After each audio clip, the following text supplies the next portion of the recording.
kala di Sumedang tinggallah seorang pangeran bernama Serunting. Suatu ketika ia menikah dengan Siti, seorang gadis yang biasa bukan dari kalangan bangsawan. Setelah menikah, ia harus pindah ke istana untuk tinggal bersama suaminya. Walaupun tinggal di istana yang mewah dan megah, namun Siti sering terlihat murung.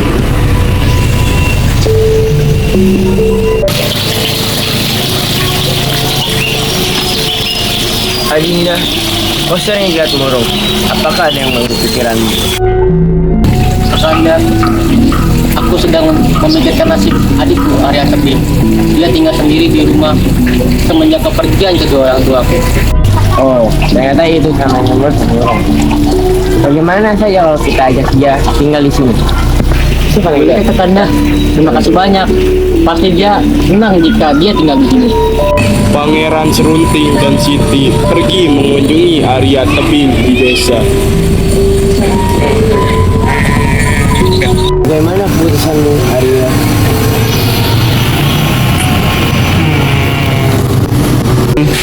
Daripada kamu tinggal sendirian dan kesepian di rumah, mending kamu tinggal bersama kakak di istana.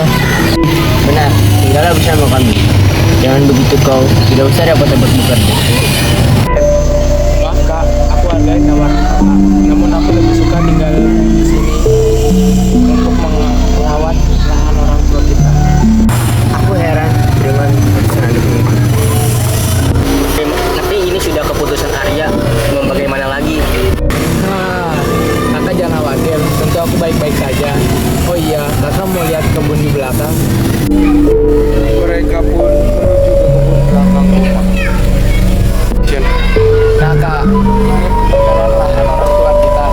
Sesuai amanat orang tua kita, lahan ini akan dibagi menjadi dua. Yang satu untuk Kak Siti dan yang satu lagi untukku. Kebun ini lumayan luas ya. Bagaimana kalau kita sebagai pelatih? Abang Anda, biarlah si Arya saja yang mengelola. Action. Hanya sebagai tanda saja bisa supaya lebih jelas kalau kebun ini milik kita. Saya akan menjadikan batang pohon sebagai pembatas. Akhirnya, tancapkanlah sebatang pohon sebagai pembatas lahan. Di satu sisi punya Arya Tebing, sementara sisi satunya lagi milik Siti dan Pangeran Serunting. Tentunya. Waktu berlalu dengan cepat hingga Kalau kepala buka baju anjing. sebuah keajaiban terjadi di batang pohon. Tumbuh jamur berwarna emas. Namun jamur emas itu hanya tumbuh di bagian kayu Arya Tebing. Jamur emas, aku akan kaya. Hal ini membuat Pangeran Serunting merasa iri. Arya Tebing, kau telah berbuat curang. Kau telah membalikan batang pohon sehingga jamur emas tumbuh di kebunmu. Apa maksudmu kak? Aku tidak pernah melakukan itu. Allah, kau pasti berbohong. Banyak alasan kau. Tetapi kak, Jika kau berani, ayo lawan aku. Arya Tebing nampak bingung menanggapi tanggapan kakaknya itu. Tentu Arya akan kalah karena Pangeran Serunting merupakan seorang yang sakti dan kuat. Sebentar kak, beri aku 2 hari untuk berpikir. Baiklah, jika itu kau mau, aku beri 2 hari buat berani. Malamnya Arya terlihat bingung. Ia tidak bisa nyenyak memikirkan pertarungannya dan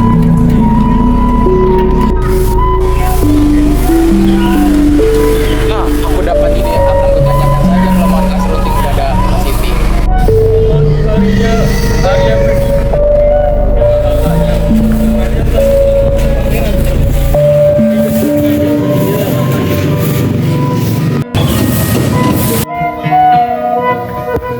Arya, kita aja.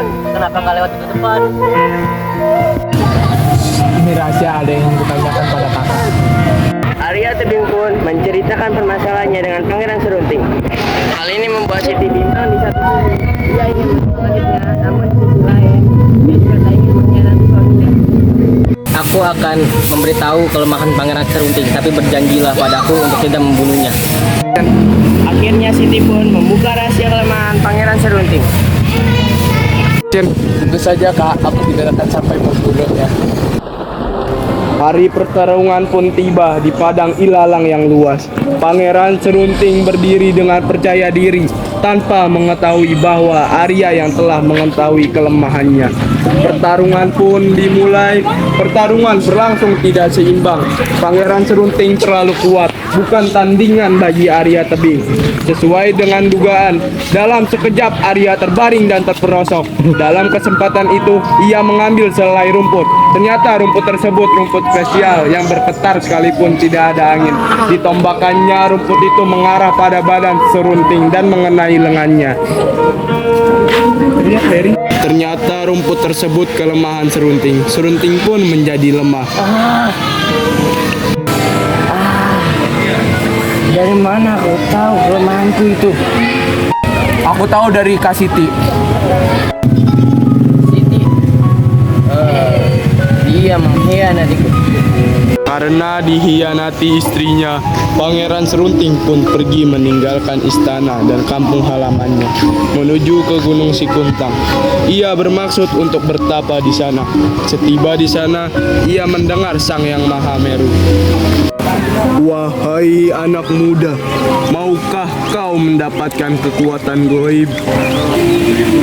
Ya, tentu saja aku mau, wahai Sang Yang Maha Meru. Tapi ada syaratnya.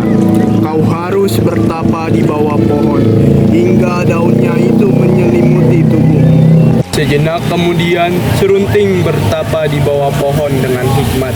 Rasa lapar dan segala hal di duniawi tak ia hiraukan lagi. Tujuannya hanya satu, yaitu menjadi lebih kuat. Hari berganti hari hingga tak terasa sudah 2 tahun lamanya. Serunting bertapa. Daun-daun itu telah menutupi seluruh tubuhnya. Wahai anak muda, sesuai janjiku akan kuturunkan kesaktianku padamu karena kau telah berhasil memenuhi persyaratanku. Kesaktian apa itu? Kesaktianmu adalah setiap kata yang kau ucapkan akan menjadi sebuah kutukan. Pangeran Serunting pun segera mencoba kesaktiannya itu. Ia menunjuk ke arah tumbuhan. Jadilah batu. Maka dalam sekejap tumbuhan itu berubah menjadi batu. Wow, kekuatan yang sangat menakjubkan. Terima kasih wahai Sang Yang Maha Meru. Pergunakanlah kesaktianmu itu secara bijak, wahai anak muda. Pangeran Serunting memutuskan untuk berkelana sebentar sebelum pulang kembali ke kampung halamannya. Dalam perjalanannya, ia terdiam melihat sebuah lahan yang gersang. Ia pun menggunakan kekuatannya itu untuk jadikan tanah gersang menjadi sebuah hutan yang lebat. Ia pun melanjutkan perjalanannya. Ia lalu terhenti seketika menemui sepasang suami istri yang sudah menikah namun tidak mempunyai keturunan. Lalu diambilnya sehelai rambut dari sang nenek. Lalu diubahnya selai rambut tersebut menjadi seorang bayi.